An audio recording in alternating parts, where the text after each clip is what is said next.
Selamat datang lagi di Golden Piping Indonesia. Kali ini kita akan menjelaskan tentang electrical cable support. Nah, di depan saya ini ada macam-macam electrical cable support. Tentunya yang pertama ini ada namanya kabel tray.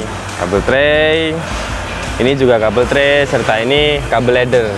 Apa sih bedanya tipe T sama tipe U ini? Yang membedakan adalah garis kecil yang ada di sini. Nah, ini.